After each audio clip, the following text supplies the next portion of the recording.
There's a number of articles that say if your phone is sitting on the desk at any given time while you're trying to do something else, you have a mental RAM load that is being used by that. Wow. And it is pulling your attention away.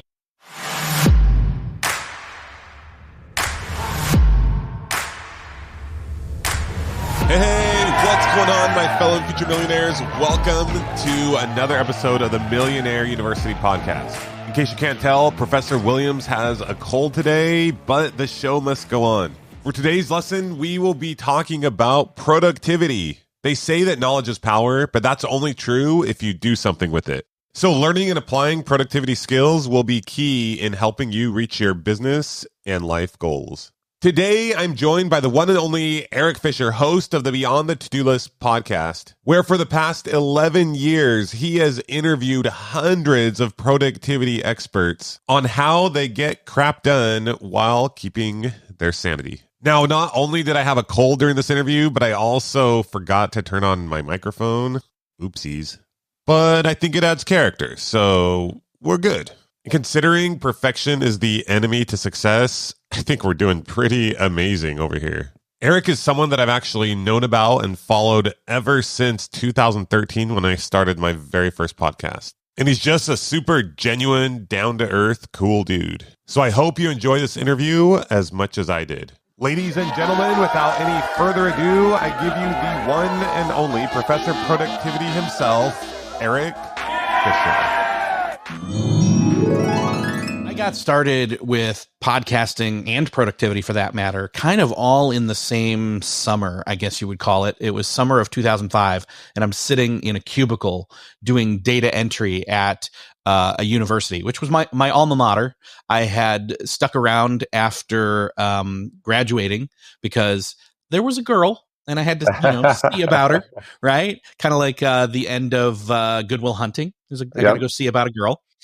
And so she still had a year left, and I thought, well, I'm going to get a job here in town, and then slowly moved up, and we got married, and, we didn't have any kids yet, but that summer, or that January 2005, we had our first girl, our first daughter, our first kid, and she was born in January, but she was due in March, so she was like 8 weeks, 10 weeks early, so that was a little scary, little weird, but working data entry that summer, 2005, kind of trying to get sleep as much as I can. And one of the things that would keep me going was listening to music on iTunes, as it was called at the time, on the Dell computer that was a CRT monitor, and just rocking away. Crazy. I'd put my headphones on and just rock it out doing data entry, and it was fine. And then up pops, iTunes has an update. And I'm like, well, then I'm going to go take a bathroom break and refresh my coffee. And I do. So I click go and I do the round and I come back and I sit down and it's ready. And I go to click over to one of my playlists on the sidebar. And I notice there's this new thing there called podcasts. This is brand new. First time in anything with Apple. Summer of 2005. Yeah. So I click that and I'm like, what is this? I know what an iPod is, and I know what a broadcast is. And suddenly it hits me. This is like TiVo for radio. It's playing, and you can pause and start and stop. And I'm like, this is genius. This is amazing. And it was limited, what was there at the time, but some of the, NPR type stuff was already in there and a few other things. And I just got hooked instantly. And I said, I'm going to do one of these, because I was a communications major in college. And I also had done internships at a radio station and things like that. So anyway, fast forward a little bit. I'm an avid listener. I'm searching for things. I'm looking it up. I'm Googling when I'm in my downtime, and I get connected with some different podcasters that are already doing like podcasts about the TV show Lost, for example, at the time, which was huge. Right. And kind of get into their community. And so then come 2007, a friend of mine and I, we said, all right, let's do this. But what do we want to do? And we did kind of like a late night talk show kind of a thing. But, we review movies and music. It was two guys chatting. We were making up funny, like almost jokes and inside skits and things like that. And we did it all that year. At the end of that year, Apple put out a list for the first time, top 10 new comedy podcasts. And we were in it. No way. A lot of people don't know this, right? So that was something that I was doing for a while there, and then I was guest hosting Cliff and I created a show called Social Media Serenity, Oh, where we were wow. talking about doing social media without going crazy. This was early days. And that ended in January 2011. And at that point, no, January 2012, sorry. And then I was like, well, this is my opportunity. I can do a solo show. And so it took about 6 months, 8 months, August 2012, I started Beyond the To-Do List. And it's been going now for 11 years at the time of this conversation. Crazy, man. I didn't listen to my first podcast until 2013, which was the same year that I started one. So it blows my mind. I don't think I knew podcasts were around in 2000, whatever year you listened to your first one. That's wild. Podcasts have grown exponentially. Like people, when people hear that, like I did well, one thing, people get shocked when they hear I started Beyond the To-Do List in 2012. They're like, whoa. And then I'm like, yeah, but I did one. I was co-hosting on this for this window of time. And then like 2007, and I've been listening since 2005. And they're like, wow, wait, it existed then? And I'm like, yes, actually it even predates that by like 02, 03, 04, as it was just not firm in kind of any ecosystem at the time. It was very, CB radio type stuff. Crazy. At the time. What did you graduate in? Communications. Okay. Bachelor's of Communications. And then did you like have a job out of college or what? Honestly, out of the gate, it was like the idea was, a friend of mine and I, we were going to move out to Hollywood and try to do script writing. That was the plan, so to speak. Wow. He lived local, and we moved in with his parents on the other side of the house and had our apartment there, and worked. I was working maintenance on the university campus just to do something, build up cash flow, and then worked in the movie theater as well, and then started looking for different positions, found an entry level kind of position, and then slowly made my way up into the adult education world, where they were recruiting students for their masters and things, which I eventually then moved into and outperformed everybody. But like, this was one step before that, I think. So you did a podcast on social media. So yes. How did you learn about, you had to have known about social media? Well, that was the thing, is like I was playing around with it. I had time. Did it even exist back then? Early days, like Facebook first rolled out to non-college students in the year of 2007, something like that, I think. And so that's when I started playing with that, and Twitter had shown up as well. YouTube was in its infancy. Obviously, we're years ahead of Instagram at that point. I think that was like 2010, 11, something like that. But the cool thing is that the way that I found my way into marketing and social media as part of my day job was I was doing social media research and promotion for the podcasts that I was on. And one of the assistant vice presidents said, hey, we know that you know how to do social media because you're doing it for your show and things like that. We'd love to see, we need to be doing that here at the university. What if we give you 10 hours out of your entire work week where you work on that, like kind of investigate, consult, research, et cetera, what that would look like. And this was, summer of, I think, 2010. And I said, yeah, that sounds great. And so then by January of 2011, they said, hey, we're going to create a position for you, social media manager. And I moved out of enrollment into social media management and marketing, and was there for another 3 years, I think, plus, until Social Media Examiner out in San Diego snapped me up and said, hey, we need somebody who's doing what you do for the school for us. Want to talk? And I said, yes. Okay. So let's dive into productivity. How many interviews have you done on Beyond the To-Do List? Oh, gosh. Well, let me put it this way. There's over 500 episodes. So something like, I don't know, some of them I've republished just as better, best of episodes, but not that many. So, 450 plus conversations. Okay. About productivity. So let's hear it. What are your best productivity? I don't even know what word to use. Yeah. Productivity tips, tricks, secrets, right? Yeah. All the buzzwords. Oh, gosh. There's lots of different directions. I'll throw a few out that are smaller first, but then we can dive into a little bit bigger ones. Like, for example, the David Allen 2-minute rule, where if something comes to mind and it's going to take less than 2 minutes, just do it, because otherwise you're taking the time to funnel it into a system that then it'll come up later, and it may not be time. You may not have that time available then to do it then, but if you have it now, great. However, there's also great opportunity in creating like half-hour chunks of time on your calendar where you can park those 2-minute things and rapid fire through them. Like, okay, there's that 2-minute email. There's that 2-minute phone call. You just check them off, check in that half hour, and you're done. And sometimes it doesn't even take the whole half hour. So you've got a little bit of extra margin there. So that's the 2-minute rule. Pomodoro technique is another one that I really love. Pomodoro is the Italian word for tomato. The guy that created the technique, he was using a kitchen timer that was shaped like a tomato, and he would turn it for 25 minutes, and then he would take a 5-minute break. I've also heard 25-minute and like a 15-minute break, or 20 minutes and then a 10-minute break, or, different variations of that. But essentially, it's kind of like when you go to the gym where you go and you do a set of certain amount of reps, this machine, one set of 10 reps, and then you move on to the next machine, and you keep rotating through different things. This is kind of like that, but you do 10, 15, 25 minutes, take a 5-10 minute break, and repeat until you get through about 3 of them. Then you take a longer break. And this kind of helps some of us ADHD people Yep, that's me. focus on something, right? You get to focus on something for a certain amount of time, make a certain amount of progress on it, know that a break is coming.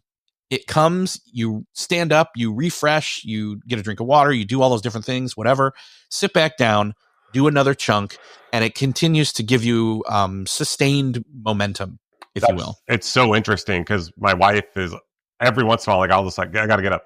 And she's like, why? Like, why? Like, I've got to get out, walk around, get a drink of water, grab a little snack, whatever. Yeah. I'm like, it just helps me like keep going. Yep. So are there time periods? I mean, if I didn't like 15, I thought it was more like work for an hour, then take a 5-minute break. I didn't know it was like 15, 20 minutes. Yeah, no, and here's the thing. I don't know if anybody that's listening is old enough to remember this, but there was this tape and like audio cassette / video cassette thing that came out when I was young called Where There's a Will, There's an A. Oh yeah, my parents had that. Right? Yeah, that's hilarious. My dad bought it for me, and like I listened to it and I went through the manual, and there was this one section this is what the Pomodoro technique reminds me of, where, and I've been drilling this into my daughter now with like flashcards for her different things for as she's prepping to go to college, is when you study, don't study for an hour, go through your flashcards for 10 minutes. Yeah. And your attention span then doesn't have the ability to swoop all the way down to the bottom and then back up. Yeah. It swoops down a little bit and a little bit. And so you're giving yourself the principles there that it's basically you're not dipping so low into your energy that your return on focus, your return on time and investment is waning so much that you're just wasting the time. It's kind of like, no 2 hours are created equal. Sure, they're the same length of time, but perception of how fast that time passes is one thing. And the other is what time of day and what time of energy level are you at makes a huge difference. 1 to 2 a.m. and getting something done then, or 1 to 2 p.m.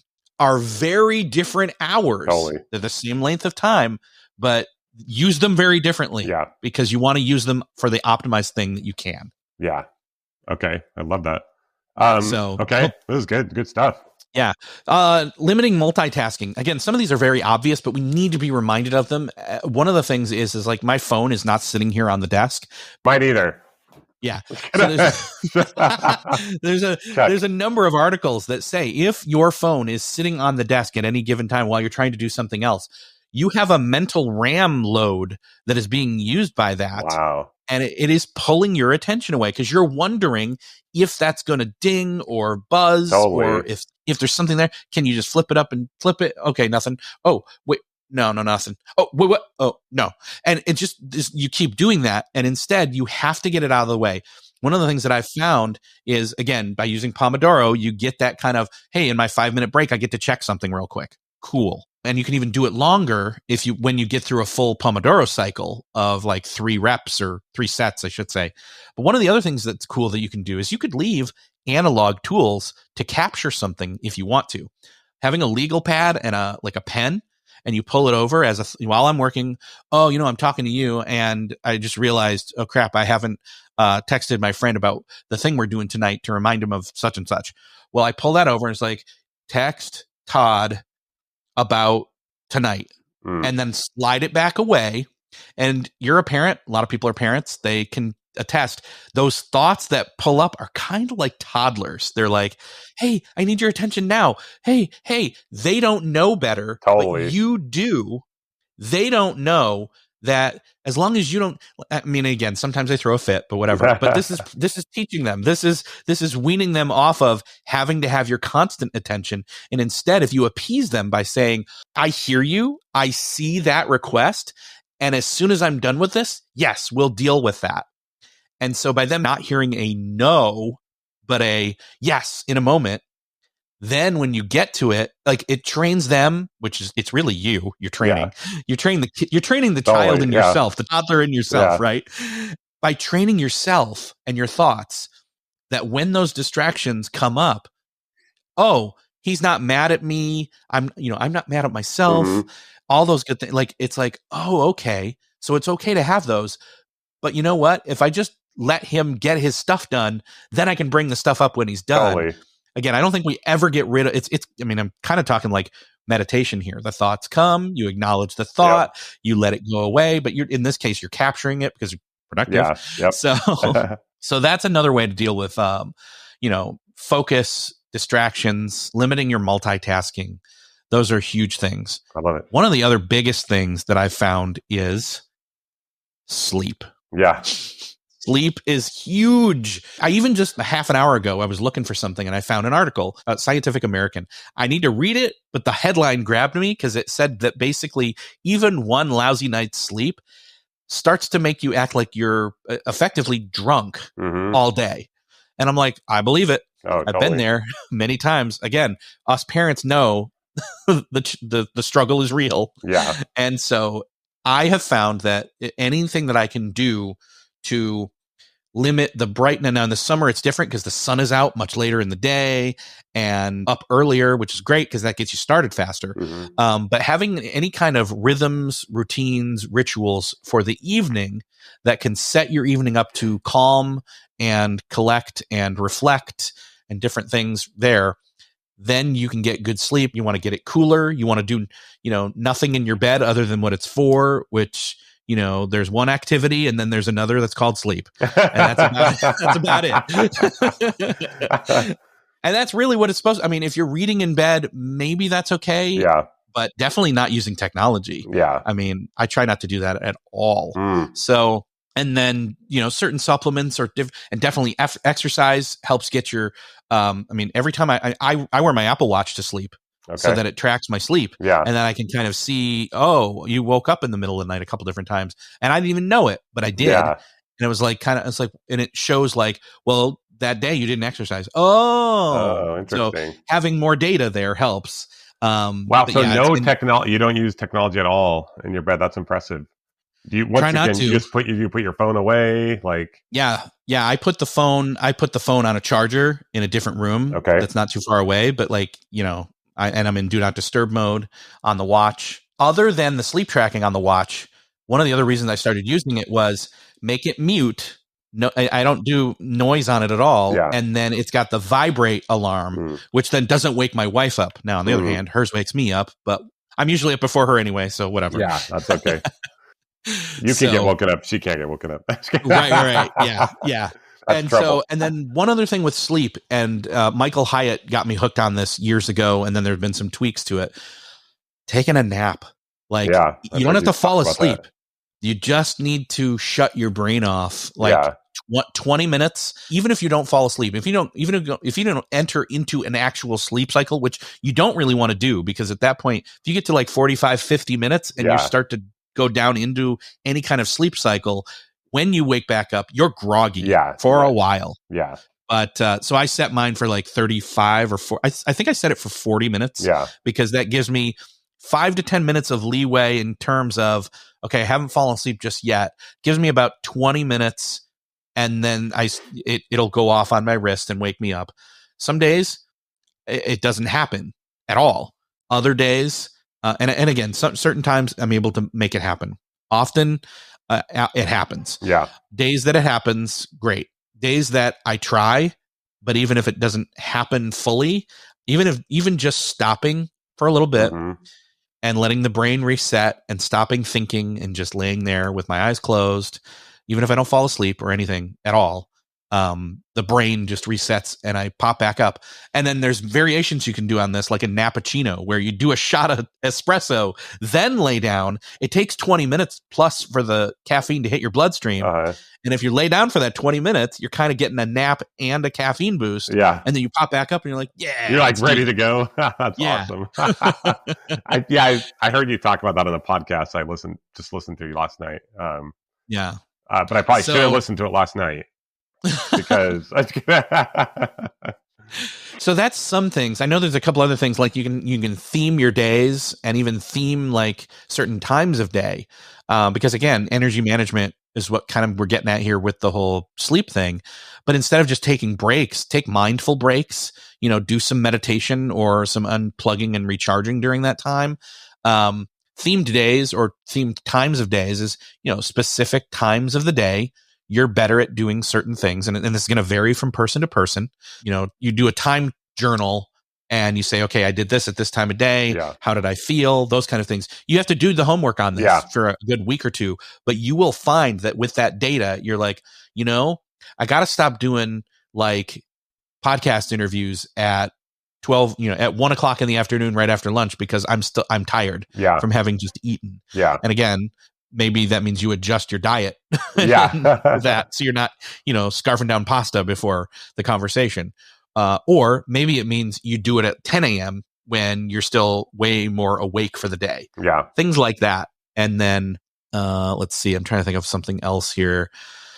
Basically just trying to single task as much as possible. Like we talked about multitasking, but single tasking, getting in the zone. This is where the Cal Newport focus or deep work and focus come into play as well. I love this, man. It's interesting because it does seem like not long ago, it was all about sleep as little as possible, work till your eyes bleed. You know what I mean? Like just go, go, go. And I think people are realizing that that's not productivity, right? Well, it's like driving. It's like going on a road trip and you're running on fumes. How far are you going to really get? You can't, again, I don't really, ascribe to the whole hustle culture mentality. Yeah. Like where you just gotta, go, 90 miles an hour at all times. No, because certain times require certain amounts of intention and attention. And so you have to be fueled up. You have to be rested. You have to have your full mind and clarity there. I mean, again, when you're feeling sick, you're depleted and that. And so that's also part of it. It's just trying to, fuel your body as much as possible. So again, I mean, there are seasons in life and in projects and in work and in family. And it's like, as long as you have all agreed, whoever's involved in the decision-making process, as long as you've all agreed on what's going to happen here, waking up at 5 and working on something for an hour or two, because that's the only time you can do it, because staying up late, that same, if you were to stay up 2 extra hours versus getting up 2 hours earlier, based on your energy and your focus, you can get way more done in one of those hours. Yeah.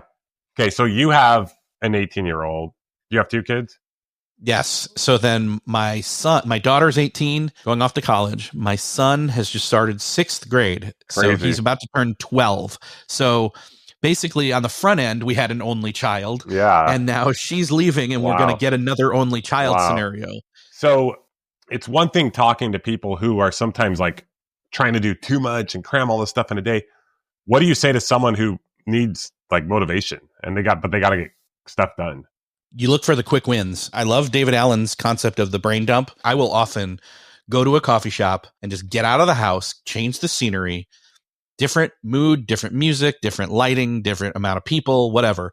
Change it up to what's not normal and try to unplug, sit down, and then start to just write out everything you can think of that's on your mind. If it's something to do, if it's something in the future, if it's 5 years out, or if it's something you want in a year, 6 months, something you need to do today, tomorrow, yesterday, because you forgot. Yep. You write all those things down and you just start to write them down and you dump it all out of your brain and getting it out of your head and into something where again, legal pad and a pen is great for me because then I'm not staring at a screen and I can process it and I can see it. I can circle different things. I can then rip that page off and then start over and start listing them off in priority and crossing them off on the other one and doing that. But anyway, getting those things all out of your head, first off, getting kind of a clarity, a moment of clarity, then deciding, okay, are there any of these that are like small or quick wins, or asking the question, what's the one next step for me to do something on any of these? Because if it's like, I don't know, I'm trying to come up with an example, buy a new car. Since I turned out the window and saw my car. It's like, buy a new car. And it's like, okay, well, step one is, can I sell the old one first? What needs to be done? Totally. So do an inventory on what the old one is in terms of trade in or selling it to somebody else, et cetera, et cetera. Estimate how much do you think that's going to be? Is it a 2-minute task? Is it a 5-minute task? You can take a half hour to or are you going to just be like, no, I'm going to just take a half hour and search Carvana or some of these other sites and see what's out there. And if there's nothing out there, not worry about it. But you get to make that one next decision real quick, or at least identify it, because most of the time we don't start anything because we don't know how many. It's an amorphous blob of vagueness of a project, and we don't know what's involved. But if we can sit and pick one thing and start to list it off, this is again. So this has been talking with my daughter about college. It's like you get this thing called a syllabus. And it lists off all the requirements to get that best grade out of that thing. And it lists it off in time from start to finish of the class and all that kind of stuff. It's your checklist. And you get your chance to ask all the questions. That's what you're doing. But with your life and not just with one aspect, but all of them. And I know that can be, what I'm saying here could be very overwhelming, but you know what? It's probably not. It's actually by doing some of this homework, you then know where the status is on a lot of this stuff, and even getting it out of your head. And you say, oh, you know what? Let's take the car example again. No, you know what? I looked at the car, it's still way under on miles, still works really well. Just these tune up, oil change, etc. Tires, new tires, and it's good to go for another 2 years plus at least or more. And then I can either hand it to a kid or sell it then, etc. But by knowing that data, you then, it's not this, again, amorphous blob of, I don't know what I'm doing with my car. I don't know what the status is. I got to make a decision. You don't know what decisions to make because you don't know what the questions are. But by actually taking 5-10 minutes and then knowing what status it is, then you know what questions you need to ask yourself / what task list of 5-10 things that are, and you can estimate how long those are going to take. You can do all that and be in a much better place clarity-wise. And that's just one thing. But by knowing that one thing and feeling good about it, you've got that satisfaction of a job well done and that momentum that you can carry into other things. Somebody said discipline begets discipline on the show years ago, and that has stuck with me for so long. Doing one thing right kind of spills over into the next thing, and then the next thing, and then the next thing. So you just got to start. Yeah, I love that.